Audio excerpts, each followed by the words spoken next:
Commanders family. Welcome to Command Center DC Prime Moments. We are here at DC Prime now. If you've been sticking with us these last few years, normally it's just me and one legend. But I'm very, very fortunate to be sitting here with three legends, three Super Bowl champions. Man, I just feel all this greatness. Fellas, we outside, we're in the elements here. We got the people out here. Yeah. How y'all feeling this very first DC Prime Moments, which we'll be doing before every home game at DC Prime? Well, man, I feel real good. I've heard all kind of talk this offseason, and I'm sure these guys think like me. I get so sick of hearing people sometimes that have not been through that fire and don't understand what guys are going through. And I'm just waiting to see these guys go back out there because I'm sure they've heard some of the noise, and they want to prove people wrong. And with a guy leading you like JD5, I expect great things. Yeah, I mean, I agree with you, B, Mitchell. You get so close. Yeah. Get so close to going to the show, and you don't, quite honestly, you can't help but to be pissed off about it. Yeah. And come back the next year and be putting in the work and putting in the work and putting in the work. I know that's the way I did. My first championship game I went to, I lost to the freaking Giants. That carried me for the next year. I mean, literally, I cried every day for at least for 3 months after it, at least once a week. I'm talking about breaking out, boo-hoo, crying, teardrops, right? Oh, yeah. But it's all because you get that close and you lose. I would have rather not have got there to begin with. But it did drive me to come back the next year and kick that ass. You kicked the Giants' ass? Kick that ass. I want to know this, though, B. Why they didn't give us the memo on the sunglasses, man? The cool shades, man. Hey, Gotta man. have some balance. G been like that since 1990, though. And so B knew, BC knew, and then, man, we like sunglasses. I'll say this, though, just to piggyback on what y'all saying. To be, like you said, to come so close, get into the NFC Championship game, and come up, short, not reach your goals, because every year the goal is to win a Super Bowl. This is a new team, and I love their attitude and how they are approaching it. Like, hey, last year is last year. DQ talking about we're not living off of last year. We're building upon that. There you go. Our expectations are high. We're going to continue to build, work every day. Jaden, you mentioned him, his mentality, his mindset. The stupidest thing I hear, you hear some guys talking about he might have a sophomore slump. Those are guys that don't know him. Yeah. They haven't seen his work ethic and how he blocks out the noise. We've all been around a lot of guys who've had fame early, and you can tell when their ego gets inflated, that's not him at all. Not at all. Commanders family, if you cannot tell already, which we know, because these are some of the most historic voices we have in Washington. That was London Fletcher. I'm here with London Fletcher, Gary Clark, and Brian Mitchell. Again, 3 Super Bowl champions. And y'all mentioned this excitement that we have, whether it's because of Jaden, whether it's because we made it to the NFC East Championship. We have done so many things to make excited for this year. I feel like now that we're finally here, B, the excitement is higher than I could have ever imagined. You know what? The excitement is there because I think, we don't know, and we played this game. The people outside don't know. Yeah. And let's be real. Society now, you live off of hype. You live off of what people think. You live off of astronomical type ideas because that's what social media is all about. But as London stated about Jaden goes out there not caring about any TV, not caring about what people are going to say about him. He's just trying to get better. Yeah. And when your best player does that, everybody else follows. I said that about the Washington Capitals. If Alex Ovechkin is working harder than everybody, coach don't have to worry about anybody else having to work because you can't loaf then. No. So I'm thoroughly excited.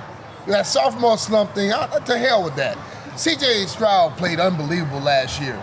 He lost his top 2 receivers. Yep. They say, the quarterback had a sophomore slump.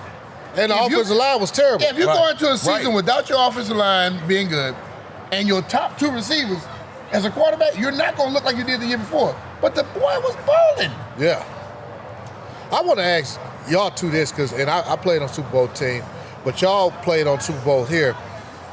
How were y'all able to perform the next year? Like, okay, we won it, and still put in the work to maintain that level of success and not get, complacent?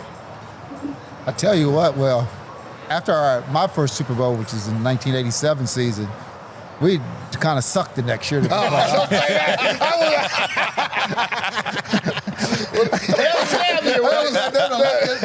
The Scab year, we won the Super Bowl that year. Yeah, but I'm saying, but the next year you come back, you got to We realize came out, but I mean, it was different.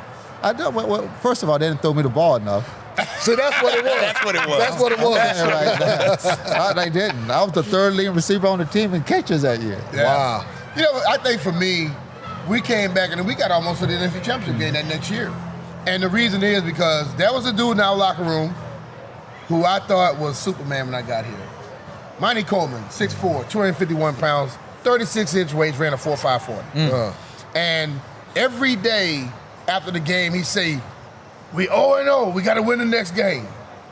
You didn't have a chance to get complacent or worry about anything. Coach Gibbs told us if you're a 7, whatever your record is, that's how many days we're going to give you all. Remember that? Yeah. We were 7-0. During the bye week. We like, hell, we got 7 days off. We ended up getting 7 days off, but they were not consecutive and they were not all in that week. Okay? So when you have that type of mindset where guys are making you instantly forget, you know, I remember losing a preseason game and they were like, forget about it. Because I was crying. I was the type of guy, and I lost. I'm like Gary. When I lost the game, I was upset. Yeah. And we lost a preseason game, I was pissed. And Raven said, yo, dog, move on to the next one. Then we won the game, I was celebrating. He said, yo, move on to the next one. Yep. We had leadership on it. And that's the difference between me, probably even you, and these guys today. Monty Coleman, been around forever. Darryl Green had been around. I got Gary, I got Art. I got leaders on my squad. Yeah. I didn't have to come in and be one. Right now, guy first, second year, he's a leader. Well, I'll look at this. And you got Terry, Terry McLaurin. Yep. Yeah. Yeah, I listen to a lot of y'all show on the radio a lot, B. Mitch, and they talk about us being the oldest team in the NFL. That's actually not a bad thing because the older guys that we have playing are leaders. So you have a Bobby Wagner. Yeah. He's been to 2 Super Bowls. Yep. Leader. You just added Von Miller. Won 2 Super Bowls. Been a Super Bowl MVP. Zach Ertz won a Super Bowl. Some of the other guys that I can't think of right off the top of my head that are older guys who've been in the trenches, been in these wars, and you talked about the leadership to, hey, all right, last year, we're going to hold you accountable, and let's work each and every day. What I'll say is this. I always hear people talk about old team, young team. One thing I know for a fact, in college, when you have extravagant freshmen and leadership-bound seniors, you win games. Yes. If you got all freshmen, you ain't winning. You got all seniors, you ain't winning. When I got here in Washington, we had guys that have been playing anywhere from 12 to 16 years, and then I rolled in, and Gary, you were about 7, 8 years at the time. I rolled in with Andre Collins. This is our first year. We brought a youthfulness to this group that didn't allow us to get off track. That football team was 26.3 or 26.4 years old, the average age of that team, and ran through everybody. I don't care who you were, we ran through them. I believe you have to have a delicate balance of old and new. Yeah. Youth and that experience. And when you have that, you win football games. You're not winning with all young and all old. It ain't gonna happen. I agree. Especially with the experience, though. The experience, there's nothing like it. I tell you right now, I guarantee you, London, everybody on here, we were much better our last year in the league. Our stats maybe didn't show it, but we were much better our last year in the league than we were our first year in the league because we had learned so much over time. The mental piece. That's the most important part is the education that you get during the game. I don't need to run 4-3. I realize that. 4-3 because there's an angle, math. Yeah. It's called math. Yeah. Somebody come to the angle, they can catch me unless I make them miss me in space. As long as I maintain my quickness at my age, I'm going to win. I was much better. I played Miami my last year. Worst year reception-wise ever because they ain't throw me the rock. In terms of getting open, best year ever. I'm talking about when you're looking at space, I'm here, the defender's there. That's the space because I had learned so much over time. So when you got age on your team, what people don't realize is that's a good thing. Terry McLaurin, first of all, he's done nothing but this as he gets older. Yeah. Nothing but this since he gets older. They was worrying about him being the thrower. He's 30. What does that matter? Man, I played till I was 38 and a half years old. That's what I'm talking about. How old were you? I'm talking about. When I finished playing, I was probably like 32, 33. Yeah, like that. but to your point, though, Hell, I had my best season. I led the National Football League in tackles at 36 years old. What I'm talking Talk about. that stuff, boy. What I'm talking about. So, talk about that experience. I remember when Matt Millen came here. Matt Millen was like, "Are y'all gonna get some older running backs? Because I can't check these." But when the game came around, Matt was the slowest linebacker I ever seen in my life. Yeah. Made every damn play. Why? Because he knew what was going on. You watch Bobby, just like you used to do. Somebody going in motion, you know, based off of that formation and that motion, where they going. Oh, yeah. And you start creeping. And then you're waiting on the play. We call that ability of lie. But you lie based on your ability. Yeah. But I watch people come in who they say, "Oh, this guy runs a 4.4," but he had no experience. Cole Holcomb, I hate to say his name. He ran out of position, and he had to run fast because he did not know where to go. So when you have that type of thing, when you have experience, it don't take much, bro. Yeah. And I'm here with 3 very experienced guys. I asked one question and my guys was able to roll for 10 minutes. You That just is sit a back and beautiful chill, thing. man. Hey, man, listen, this is the best thing I did all day. I'm excited to eat here with Bryan Bro, we Mitchell. excited, B. Yeah, I'm excited too, man, and I'm so happy to be here with Bryan Mitchell, Gary Clark, and London Fletcher. Now, we're going to talk about Jaden Daniels in a little bit. We're going to play a little game called Standing on Business. I know my boy London Fletcher likes to stand on business, and we're going to talk about one of our favorite Washington legends that is going to be entering the Ring of Fame. But I want to stay on this Super Bowl conversation because all 3 of you guys have been part of Super Bowl teams, some multiple. When did you know, and each of you, this might be different, when did y'all know in that locker room, within it, that we have something special, that we are a Super Bowl team? Did it happen instantly? Did it happen when you guys made it to the Super Bowl? Was there a moment during the season where you said, you know what, we got something special? When Coach Gibbs would try to downplay how good we were, we knew how good we were. And I remember that we went 10-6 that year, first year I got here. Then that next year, even in training camp, I'm like, bro, this thing is special. And then Coach didn't like this. Playboy put us as a favorite to win the Super Bowl. And Coach Gibbs goes, "Look where you get your source from." Right. And then when You know he didn't like that. When you're 7-0, you 1-0, 2-0, 7-0. Now you're to 11-0. We stumbled, lost the game. We went to 14-1. He took us. He said, "I'm gonna view this like a preseason game." He put the starters in the beginning of the game, pulled them out, lost to the Eagles, and then we went on in the Super Bowl. I mean, during the playoff run, we scored 27. We scored another 41. We beat Detroit 41-10. We had beat them 45-0 early in the season. Wow. In the playoffs. Listen. I was talking about the Super Bowl, and as I said earlier, number 51, Monty Coleman told me, "We ain't there yet. Keep your mind focused on the process." Yeah. And listen, I think I'm a student, and my dad taught me a lot, and I used to always feel this team is special. But I couldn't say it because I didn't want to deal with Monty at 25 years old. So I had to be quiet. You felt it, but you kept it to yourself. Yeah, hey, I didn't say it publicly, but I sure said it in the locker room, and he heard me, and he told me, "Hey, stop Get that." ahead of yourself, right? Gary, what about you, man? Well, I mean, with the 87 team, I didn't really realize it until we hit the playoffs. Once we hit the playoffs, I was like, okay, we went away, kick a team's butt away, and then come home and got to play the championship at home. That was special. But the 91 team, by game 6, I was like, They in trouble. I was like, if we lose this thing, It was like that. That's how good y'all. Because I mean, the defense was just shutting people down. Yeah. But we're scoring like 30-plus points a What, game. 3 or 4 shutouts? You know, and that's early in the season we had 3 or 4 shutouts, you know. Yeah. So, I mean, you just had a feeling like we never worried what the score was. Even the game that we lost, we wouldn't worry what the score was. We were like, oh, we got this. Yeah. Like, we never like, some people, we was like, we got this. We never worry about what the score, because we knew typically we could score when we wanted to score. Because typically a defense if you come up and you press us, then we're gonna go fade zone. We're gonna go. You play us man-to-man. That's just a waste of time. That's just stupidity on your part. And And then if you shut us down, the running game will be on point. Like we had every facet of offense, and the defense was just shutting everybody down. They were just shutting them down. Yeah. Did it affect the way you played on the field? We're gonna get to you, London, in a second, but having that confidence, knowing when you get there, like, oh yeah, man, this is it. Did that affect how you played on the field? I mean, I think, especially like B. Mitch had confidence since he was a rookie, so the confidence, he never had a problem with confidence whatsoever.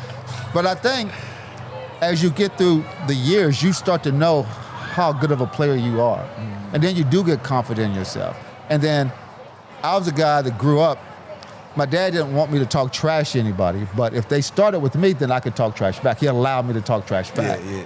So I like being that guy who could be in the Super Bowl and tell you what route I'm going to run and tell you to stop beat it. you. Yeah. That's cold, man. Yeah, God, That's going cold. corner like stop it. But what I love about that too, because I could be lying though, so that brings confusion in the defensive back set right away. Be like, why is he telling why me is he this saying way? this? Is he lying? Is he telling the truth? What is he going to do?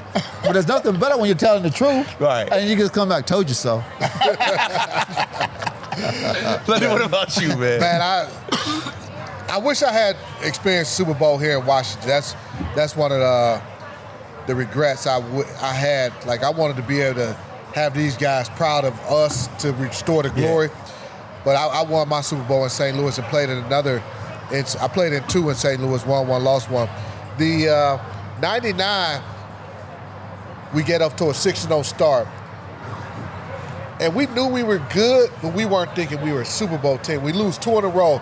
So we're 6-2, and it's like, the same old sorry Rams. We were 4-12 the year before.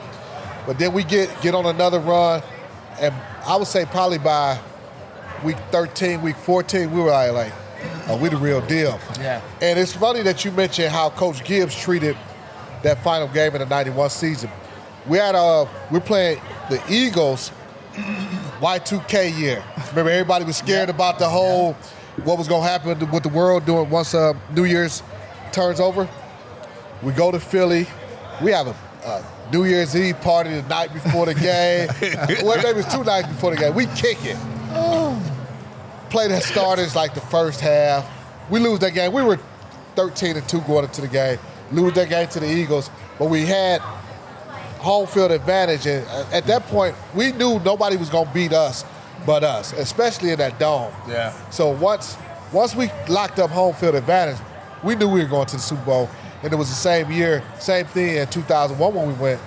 We went 14-2. We played B. Mitch's Philadelphia Eagles team in the NFC Championship game.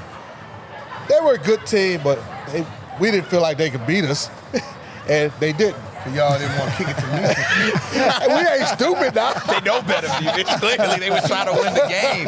And fellas, it's crazy because we haven't even talked about our game against the Giants yet, and it's been a lot of Super Bowl conversation, but I think it's for good reason.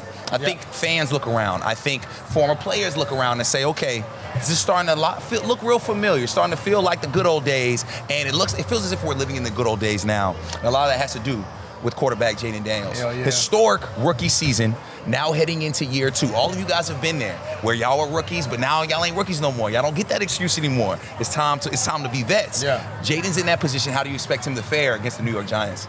Man, listen, I don't question or doubt anything about Jaden Daniels because I'll be honest with you. I watched London play, I watched Gary play, and I know how I played. And I think you got 3 of the most competitive dudes that the NFL ever saw here. Mm-hmm. I don't know if we work harder than that dude. I wasn't getting there at 5:30. No, he's there. I got there at 5:30 p.m. But I don't know anybody that puts more into his Tell him, craft. Gary. What'd you say, Gary? 5:30. I'm up at 5:30 a.m. Amen. 5:30. You up at 5:30 a.m. running. Dad found behind me. But he had already been working out already when they get there at 5:30. I'm telling you, I'm 5.5. You were doing that? 5.5. Gary, straight up though, if your quarterback's coming at 4, I understand that. But when you got a little older, you say, I'm the same guy that befriended Ricky Sanders when I saw how good he was. As a player, I saw how good Ricky was. I befriended him, became his roommate. When Ricky went to sleep, I wouldn't train. I didn't care what time it was. So if you had a quarterback, I saw how good he was. So, hold on. So he wasn't working out because he wanted to. He worked out because Ricky Sanders came here. Hey, listen, competition's competition. I'm just driven that way. I'm just driven that way. But seriously though, Because somebody's always working out, and somebody always wants your job. I really believe this team, they hit the jackpot when they got him. Man. Because we always hear about Jaden being there. Luke is there sometimes. Mikey is also there sometimes. Yep. So Bobby's there. they have friends. And then Bobby, the old savvy vet, every time Jaden seems to be getting a little bit too much praise, Bobby comes shut him down. Yeah.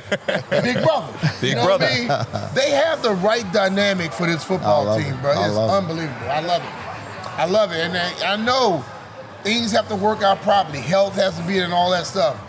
But you cannot say they're not doing what needs to be done to get where they want to go.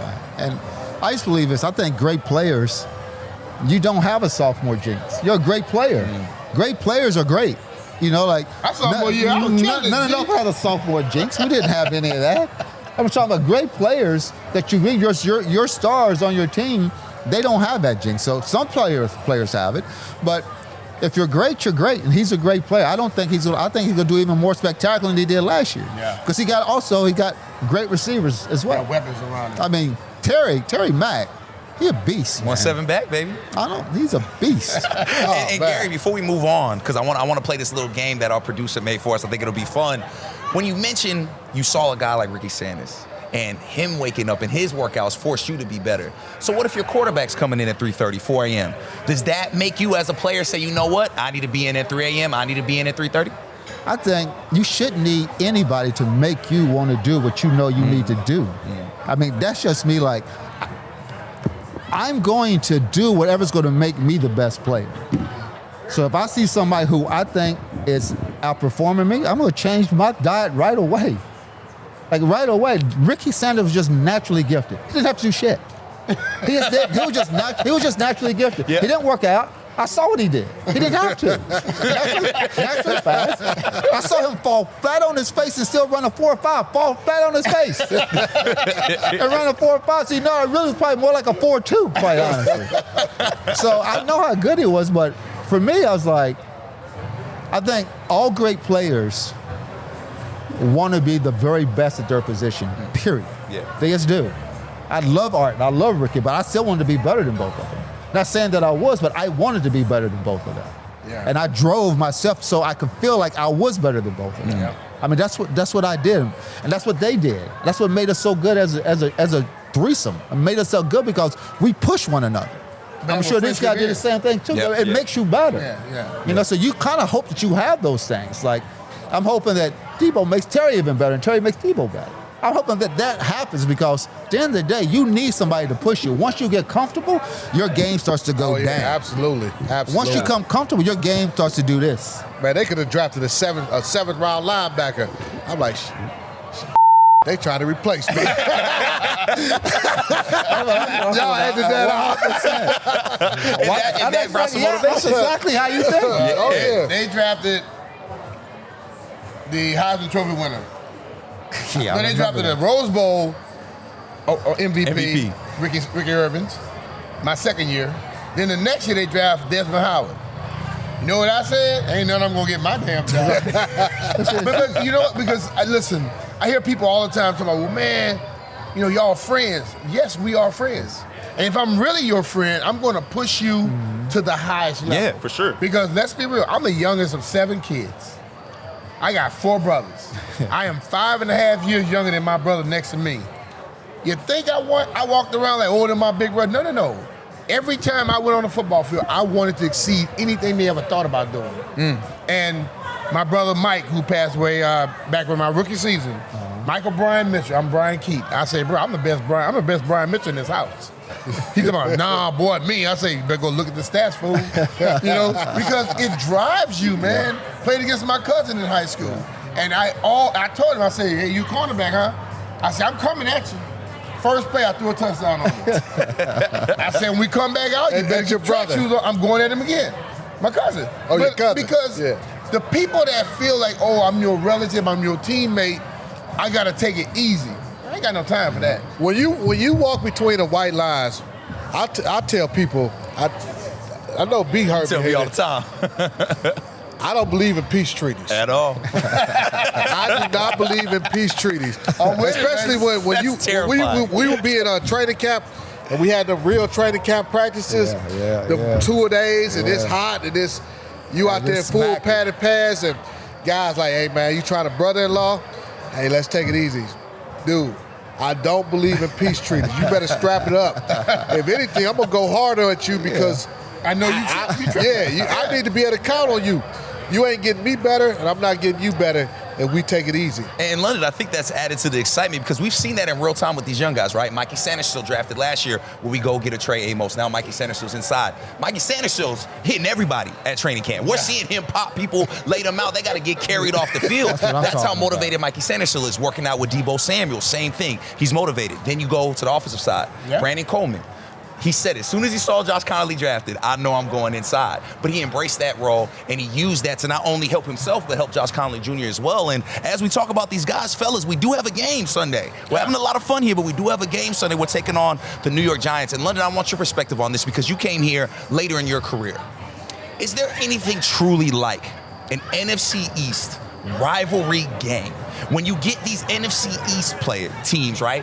Cowboys, Philly, Commanders, Giants. Is there anything like those matchups when you're wearing that burgundy gold? Not at all. Not at all. I was when I was in St. Louis, our rival was the 49ers. I mean, it was a rival, but it wasn't to the same manner like when I got here. In Buffalo, it was the Dolphins. When I came here and I played in that first Cowboys game, and half our team was in the training room getting x-rays, and half their team was in the training room getting x-rays after the game.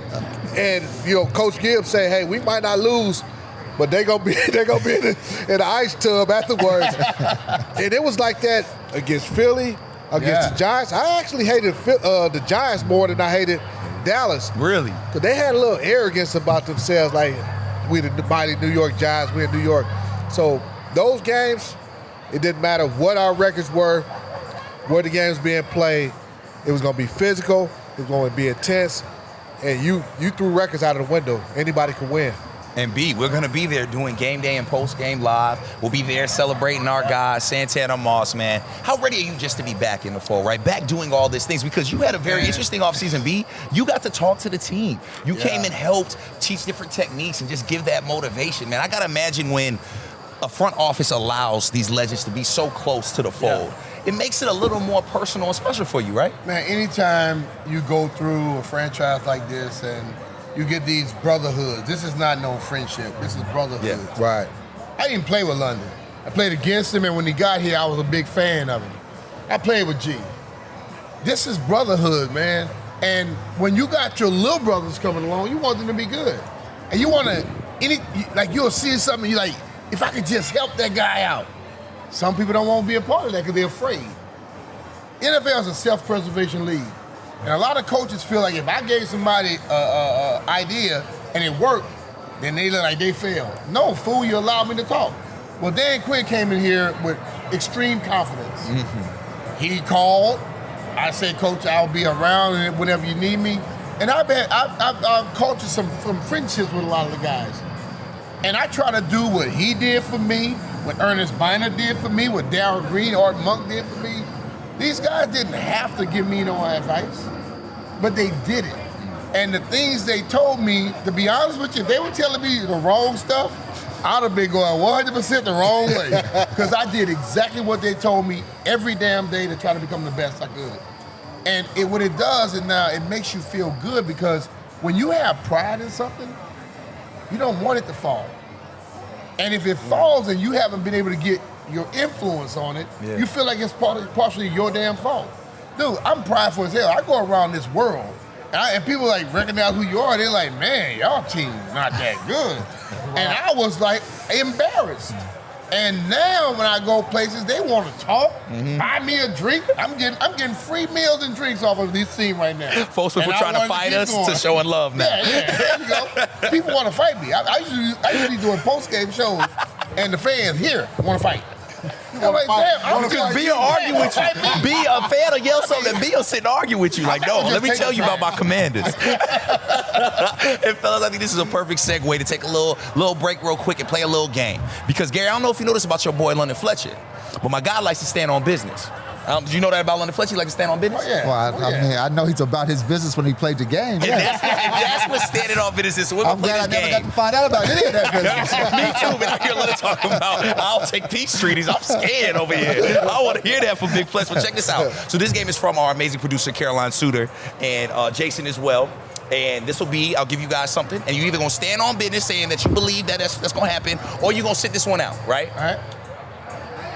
Jaden Daniels is a top 5 quarterback. B-Mitch is yours. You standing on that, Hell or you sitting yeah. this one out? I'm standing 2 feet straight up with the chest in the air. 10 toes down, baby. Oh, man, come on, dog. All You right. come to the league your first year, you do what he did, he's about to be right there. Believe Amen. me. Yes. Gary, easy enough, right? Okay, next one's for you, my brother. Jaden will throw for 30-plus touchdowns. Didn't hit that mark his rookie year, but will he throw 30-plus this year? You standing on that? 40. 40. Oh, boy, okay. See, I love this. I love this game because y'all confident. I love this confidence. All right, London, you got it? Okay, I'm this ready. one. I'm ready. Let's see, we're gonna do the defense for you. The I'm not going to let you forget I said 40 either. we ain't gonna let you forget neither. The defense will force more turnovers than last season, which was 17. Washington ranked in the bottom half of the league in takeaways, tied for 20th in the NFL. So they'll force more turnovers than 17. You standing on that? Oh, heck yeah. I'm standing on that, yeah. 10 toes down, size 13 shoes. Oh, I'm standing on that. And who am I to argue with that? I think we all standing on that. I think Commanders fans will stand on that as well. And before we wrap up, fellas, because we got to eat, you know the vibes is here. They playing the slow jams. We got moves It's to a make. vibe out here. It's definitely a vibe. We out here at DC Prime, baby. It's always a vibe. Yeah. At DC Glenn Prime. got it rolling out here, bro. Oh, boy, Glenn got it rolling. Oh, Shout out to yeah. our guy, Glenn. But before we go, we do have a very, very special person to talk about, somebody that means a lot to all of us, and that is Mr. 8 to the 9, Santana Yeah. Moss. He'll be entering the Ring of Fame along you three gentlemen. One of few to get that honor. We will do that this Sunday at halftime against the New York Giants. Before we end this show, can we just talk about how much we love our guy, Mr. 8 to the 9, Santana Moss, and how special it'll be, because B, you're the one that told him he was going to be there. I was Yeah. with you. How special is it going to be to be able to call out his name and see his name up there forever? Well, for me, it means the world because when Tanner was at the Jets, I was a big fan of his. Then he came here and I watched him work. And he did everything that you want a guy to do to be successful. Whether the team was up or down, Santana was putting it down. And when Ryan asked me to say it to him, dude, I got kind of choked up. Yeah. And then I was asked to be able to be the person to actually announce his, like, let's bring that damn banner down. You Man. doing that one? Bruh. Yes, sir. Oh. You know what? Listen, man, I have a little foster brother, but Tanner, 47 years old, but still seems like my little bro. Yeah. I am as proud of everything he accomplished as anything, because what I love about him, he was great on the field, but the dude is superb off the field. He does so much for this community, which a lot of guys come in here and they get something from the community and they leave. Yeah. He didn't leave. He stayed here and he's putting stuff back into it. So I admire the hell out of him. So for me to be a part of it, dude, it makes me more prideful than anything. I mean, I'm always, when you see great receivers, right? I was a receiver, you see other great receivers, and you see how special Tanner truly is. Like, he is a guy that doesn't brag about what he does. Never has. Never has bragged about what he does whatsoever. He just shows you on the field that he's going to be the best guy out there. And even when you don't throw him the rock enough, he's still taking it to the house. When you throw him the ball up, he still takes it to the house. Yeah. So he's one of the guys that is just a special guy, definitely deserves props to be in the Ring of Fame. He's definitely one of the best receivers in Commanders history, Redskin history, Washington football team history, whatever you want to call it. He is one of the best, and he truly is a guy that, B. Mitch, I'm mad that I don't get to put him in the Man, I tell you this, when I found out that he was going in, I felt like I was going in because I was so happy for him. Yes. I played with Tanner for 7 seasons here, and I watched him day in and day out. He never carried himself. A lot of number 1 receivers act a little like divas. No offense, Gary. They want Ricky did. You're right. they want the football, and if they got a little nick, little broken nail, they're not gonna practice. That Tanner practice every day. They complain about who was the quarterback, and he went through some not great quarterbacks at times, no matter what he was asked to do, did his job. And the humility that he carries himself with, like, you think, man, you can't help but be happy and proud of what he's about to receive. And I'm glad that the franchise and new ownership is giving him his flowers. Yes. Right now. Amen. Because 8 to the 9, Mr. Cowboy Killer, Mr. Giant Slayer, he deserves to be up there with his name in the rafters. He 100% deserves it. I don't think there's anybody better to talk about that than you three, because I know Tana looks up to all you guys in your own ways. And for me, I didn't get to play with him. I'm the new statesman here. However, I've got to see how he handles being on air and this new pivot of his career. And I got to imagine he's coming with the same intensity and drive that he did playing. Because Tana's going to be the first to hit me and say, yo, I need that rundown. What we talking about, what we doing in the show. And to see him take something that he doesn't have to be super passionate about, because he could just pull up and be Mr. 8 to the 9, right? He don't really got to try. He's Mr. 8 to the 9. Yeah. But he tries, he cares, and he always works so hard. And I'm so excited to be a part of and see this next journey for Tana. Because we talked about it earlier this week. This is just a chapter for him. Yeah. He still has so much more to do and accomplish that we all know he's going to. And again, like London said, just a guy that's very easy for us to root for, a guy that we just want to see great things happen to. So shout out to Mr. 8 to the 9. And honestly, shout out to y'all three fellas, because I think you're going to cry a lot. Who, me or Tana? Tana, I mean, bro, you got him crying. I was actually surprised to see him cry when the family came out. I'm coming with my best stuff. I'm trying to get him. I'm about to say, me and B-Mitch I want to see him choked up. Me and B-Mitch had the pleasure of presenting Tana. So we're going to try our best to get our guy emotional and just living in that moment, because it's such a big moment. And Tana's somebody that never celebrates himself. So we're going to make sure we celebrate Mr. 8 to the 9. Not just today, not just this weekend, but all season long, because we're so happy to have him. And he just loves his Commanders family more than anything. And before we go, fellas, once we get Tana in the Ring of Fame, we've got a few more guys to get into the Hall of Fame. These three gentlemen right here. We're looking to get y'all in the Hall of Fame, and we're going to support y'all and show y'all that type of love. Gary got some major numbers, man. Bro, all three of y'all got major numbers. I know yes, but I didn't realize the numbers that Gary put up until recently. I'm like, it's crazy. Crazy numbers. With two other crazy Hall of Fame-worthy receivers. Crazy numbers. Like, man. I'm going to tell you, pound for pound. How many Super Bowls? 3 or just 2? Pound just for pound, the toughest guy I ever seen in my life. That dude wasn't the biggest guy on the field, but he will go on the field, compete with everybody. He will MF people just like I would. Even the coach. Sometimes they need that. If you play like you're playing, you can talk to me like that. Bruh, I got newfound respect for you after that game, boy. And fellas, a case can be made for all three of you guys to be in the Hall of Fame. So Commanders family, when you see my guys walking around, when you see them here at DC Prime, when you see them at the games, make sure you address them the way I address them. Future Hall of Famer Brian Mitchell, future Hall of Famer Gary Clark, and future Hall of Famer London Fletcher, because that is what they deserve. That's what y'all earned. Brothers, I just feel like a little kid in the candy. So I'm just sitting here with Super Bowl champions, about to eat some steak, about to drink good. Man, this has been so much fun. And remember, we will be doing this before every home game here at our home, DC Prime. Shout out to Glenn. Shout out to all of our people at DC Prime. Shout out to our producer, Caroline, who took on this show and did an excellent job. Salute to Caroline. Shout out to everybody in our Commanders family that makes stuff like this happen. We're happy to be here for London Fletcher, for Gary Clark, for Brian Mitchell, future Hall of Famers.